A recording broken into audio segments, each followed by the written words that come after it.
Kisah diawali di sebuah kamar mandi penjara yang akan menjadi tempat terjadinya perang terbesar dalam sejarah dunia penjara antara klub dari Kak Kepiting melawan Kak Diabo. Dan salah satu dari anak buah Kak Kepiting pun maju untuk bayuan dengan si Diabo. Dia adalah Azeng. Azeng pun harus babak belur di sana dan hampir tewas seketika. Dan di saat para penjaga datang untuk menenangkan keadaan, Azeng yang masih emosi jiwa pun mencoba untuk menyerang Diabo. Namun usahanya harus digagalkan oleh para polisi itu. Dan kita akan dibawa ke beberapa bulan lalu yang dimana Azeng masih polos dan dia sedang berusaha untuk menulis sebuah film. Dan ini adalah Kak Zeng yang akan menjadi aktor di filmnya dan sekaligus menjadi sponsor terbesarnya. Dan parahnya lagi, Azeng hanya diberi waktu 4 hari saja untuk menyelesaikan filmnya. Dan Azeng yang kita panggil saja Yu Jong pun mulai untuk membuat naskah film yang namun hanya diberi waktu 4 hari. Yu Jong pun harus lembur dan terus membuat kondisi emosionalnya tidak stabil. Dan tepat di hari keempat, Yu Jong yang sudah tidak kuat lagi pun mencoba untuk menenangkan diri dengan membuka dan membaca surat-surat yang diberikan oleh ayahnya, yang ternyata isinya adalah sebuah dena atau peta rumah lama keluarganya, yang di sana ada harta karun keluarga mereka berupa berkilo-kilo emas batangan yang disimpan di sana.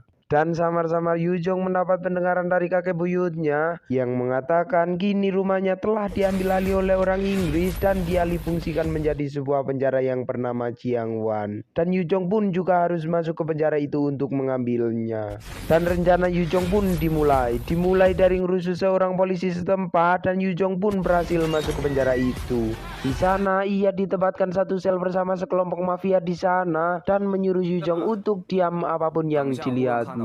Dan ya, ternyata itu adalah hari ulang tahun dari Kak Kepiting dan mereka semua pun merayakannya dengan sangat meriah, dengan tarian, dengan beberapa kue, dan Yu Jong pun juga diajak berpesta di sana. Keesokan paginya, semua tahanan sedang bermain-main di sebuah lapangan di sana termasuk Yu Jong sambil mencari letak di mana pohon zaitun tua dan lokasi sumur tua milik keluarganya. Namun tiba-tiba dia diseret oleh beberapa orang untuk menghadap Diabo dan dipaksa untuk memihak kepada Diabo, jika tidak Yu Jong akan tewas di sana. Dan Yu Jong pun juga dipaksa untuk memberikan setetes darahnya dan dicampur dengan ludah si Diabo, dan Yu Jong juga dipaksa untuk meminumnya.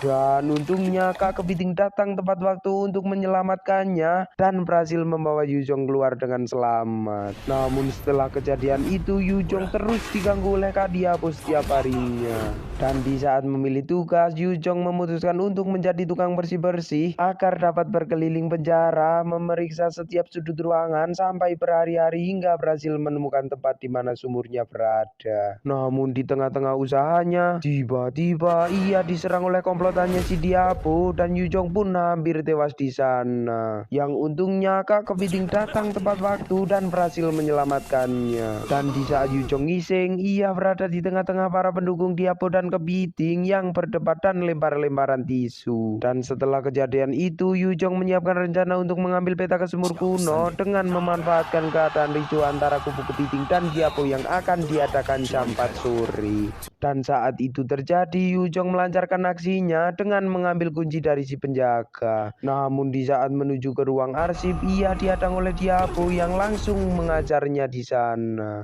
Yang untungnya Kak Kepiting datang dan langsung mengajar si Diabo, namun ia malah mengempaskan Yu Jong dan membuat kuncinya terhempas dari sana. Setelah kejadian itu, mereka berdua pun diletakkan di sel isolasi karena kericuhan yang terjadi tadi. Dan karena Yu Jong akan marah dengan si Kepiting, Yu Jong pun memarahinya dan memintanya untuk tidak menolongnya lagi. Dan setelah kejadian itu, Pak Tua Botak datang membawakannya makanan dan bercerita tentang masa lalu si Kepiting hingga dapat masuk ke penjara ini, yang ternyata Kepiting pernah berutang budi kepada seorang yang juga bernama Azeng yang mengorbankan nyawanya untuk si Kepiting. Dan setelah sel isolasi berakhir, Yu Jong pun memberanikan diri untuk menceritakan alasannya masuk ke penjara ini untuk mengambil emas batangan milik keluarganya. Dan setelah mengetahui hal itu, Kak Kepiting pun mau membantunya untuk mendapatkan emas itu. Dan rencana mereka berdua pun dimulai di sana, dimulai dari mengalihkan perhatian penjaga dan dan berhasil menyamar menjadi salah satu dari mereka untuk menyelinap ke ruang arsip dan mencari di mana lokasi sumurnya berada. Dan ya, mereka berdua pun berhasil menemukannya. Dan di saat mereka berhasil masuk ke dalam, ternyata ruangannya ditutupi oleh dinding beton dan mereka harus menghancurkannya untuk dapat masuk lebih dalam. Dan mereka berdua pun mendapat ide untuk menggunakan salah satu dari dinamo mesin cuci di sana untuk menjadikannya alat bor yang dapat digunakan untuk menjebol dinding tadi. Dan setelah beberapa hari berusaha, mereka berdua pun berhasil menjebol dinding itu.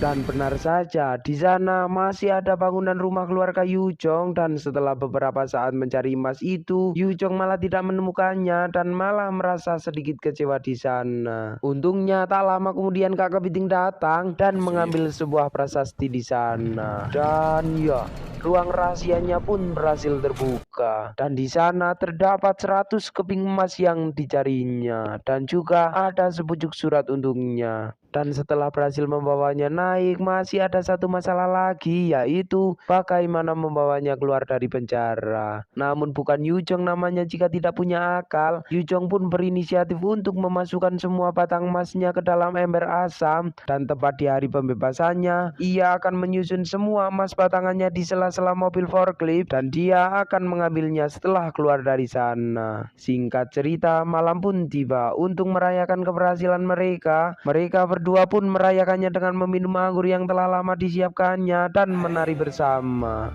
Keesokan paginya, Kak Kepiting pun kedatangan seorang tamu spesial. Ia adalah putrinya yang memberikannya kabar tentang sekolahnya dan kehidupannya yang lebih baik. Namun di sisi lain, dia pun sedang berlatih dan mempersiapkan diri untuk hari pembebasannya dari sel isolasi. Kak Kepiting yang tidak mau ada keributan lagi pun memutuskan untuk bernegosiasi dengan Diabo. Namun malah Diabo menolaknya dan berisi keras untuk mengganggunya di esok hari. Dan benar saja, Diabo menyerang salah satu dari anak buah Kepiting dan menyerang Yujong di saat sendirian. Yang untungnya Kepiting kembali datang tepat waktu untuk membantu Yujong, namun malah membuat emasnya tumpah dan membuat Diabo mengetahui rahasianya. Namun karena sudah emosi parah, Kepiting pun memutuskan untuk menyerang Diabo dan ingin membunuhnya dengan mencekiknya menggunakan kabel. Namun malah Yujong menggagalkan aksinya dan membuat Kak Kepiting kesal. Dan karena kejadian itu, Kak Kepiting sangat marah dengan si Yujong dan tidak mau lagi menganggapnya sebagai saudara. Namun setelah kejadian itu, Kak Kepiting dan Diabo malah mendatangi si Yujong untuk memintai bantuan agar dapat keluar dari penjara itu secepatnya. Dikarenakan anak dari Kak Kepiting kecelakaan dan kini tengah dalam kondisi kritis terbaring lemas di rumah sakit. Dan mereka bertiga pun mulai menyusun rencana untuk dapat keluar dari sana dengan membawa ikut serta emas batangannya bersama mereka. Dimulai dari membuat keributan di kamar mandi,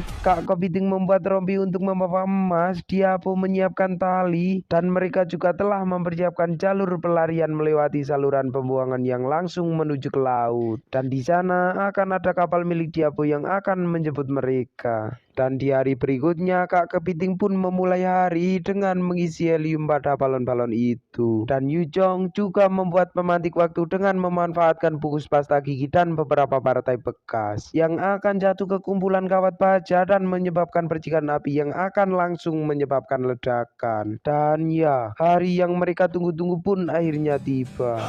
Mereka pun memulai hari dengan bernyanyi, menari, dan bersenang-senang sampai malam tiba.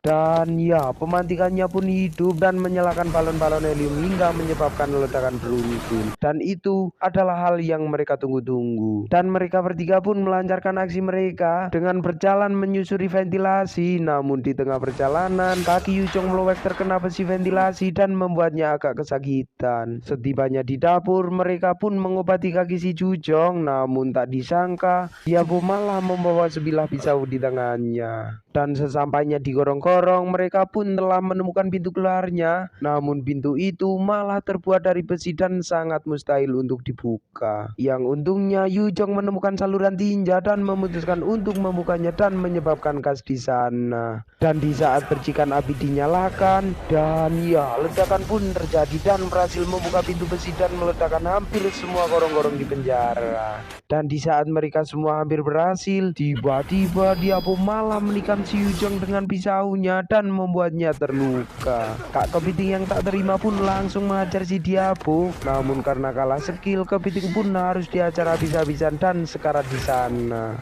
Dan di saat Kepiting dilempar ke jurang, untungnya masih ada tali yang mengikatnya dan berhasil ditangkap oleh si Jucong. Dan di saat-saat terakhir, Kepiting pun berhasil menarik si Diabo dan berhasil membuatnya terjatuh bersama emas yang dibawanya. Dan Yujong pun berhasil menangkap emas dan si Kepiting. Namun karena tidak kuat lagi dan tali yang mengikat si Kepiting hampir putus, Yujong pun memutuskan untuk melepaskan si emas dan menangkap tangan si Kepiting dan menariknya ke atas. Dan tamat, ending yang sangat mengemaskan. Pesan yang dapat kita ambil dari film ini adalah tentang persahabatan. Sahabat sejati itu bukan orang yang sering baik kepadamu, sering meminjamimu duit, tetapi sahabat sejati adalah orang yang selalu ada ketika kamu gagal. Itu. Saya San mengucapkan banyak terima kasih. Jangan lupa subscribe dan sampai jumpa di video selanjutnya. Adios. Ular naga saluran air. Caca, saluran air. Caca.